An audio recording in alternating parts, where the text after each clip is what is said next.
Okay, welcome back everyone. I was asking people to guess last video where I was, so we are back here. And some of you were right on the money, some of you were, generally on the money, a few of you were a little bit off. We are in Porto Novi in Montenegro. So some people had guessed Porto Montenegro, very good guess really. For those who aren't familiar, it's basically just right across the water in Tivat. There's Porto Novi and Porto Montenegro are very similar developments.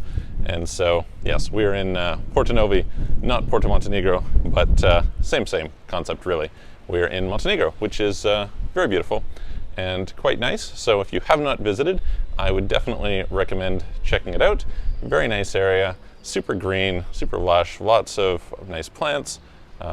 Really all around great place to be.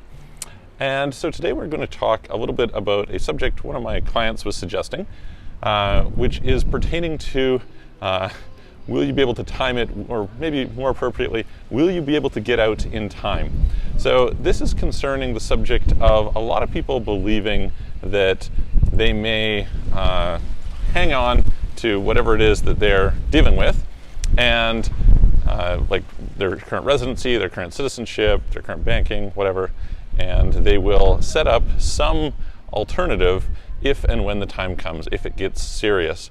And what he was pointing out, having gone through working on renunciation, is that actually you may not be able to time it quite that way. So I'm going to give you a few statistics in this video. Oh, it's very windy. I'll give you a few statistics in this video and talk a little bit about what you should maybe be doing if you're concerned about the general direction of things, and then we can discuss in the comments if you have any questions, or you can always reach out to us. So let's get started. Before we do that, if you haven't already, please hit the subscribe button, hit the all notification bell. Appreciate your support. You can go and check out our websites, offshorecitizen.net and offshorecapitalist.com. You can send us messages there, or if you would like to book a call with me, you can book it at calendly.com/Michael-Rosmer. Again, there's a link in the description below. So with that in mind, let's talk about renunciation. So we have a bunch of clients who have renounced US citizenship over the last few years for sure.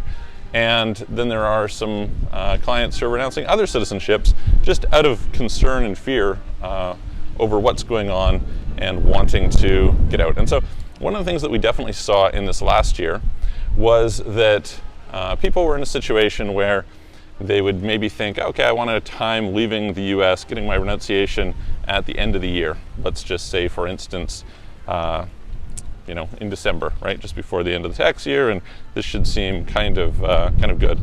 Well, what they discovered is that most of the embassies in the world were not accepting renunciation appointments, and so that can cause a lot of problems for some people. There was two major ones that were open. One was Chile, I can't remember what the other one was, anyway. And then there was others that would accept if you were a resident. So we had some people who were renouncing in places like Malta. They were doing Malta citizenship by investment and then renouncing there. But other people were traveling to places like Chile to go and do their renunciation. And so there were options. Now, there's some other examples. For example, Canada. Some people have been concerned about Canada. Well, we had one client who, his experience was he submitted the documents at the embassy, and normally they said they would get back to you within a month. Within 2, they hadn't gotten back to him. He checked in with them, and they'd said at the time when he did it, about 6 months. Well, he got into it and discovered that actually now it's 15 months as a waiting time, which, could not be in time. Now, does that mean that you should be especially concerned or something like that? Not necessarily. It doesn't necessarily mean that you will not be able to do what you want, but it is something to be aware of, right? It's worth thinking about the fact that you could end up in a situation where things take longer than you expect, especially as world events are adjusting things. So citizenships are another example, right? We've definitely seen some programs close. We've talked here about how in Russia, for instance, you've had people, see if I can show you guys some nice views here. You've had people who could a year ago get citizenships and who can't now. That's a problem. And who knows how things will change. So I think the idea here is to be as proactive as possible, where possible, and to plan in advance. I've had some clients who, their position has been start planning, in some cases a year or two in advance, to start building up a plan, just bit by bit, whether it's doing an investment, getting a residency, getting another citizenship, setting up banking. I think it's definitely worth thinking in advance, because sometimes it takes quite a while to do these things. Sometimes, we look at what happened with COVID. Suddenly you just couldn't travel at all.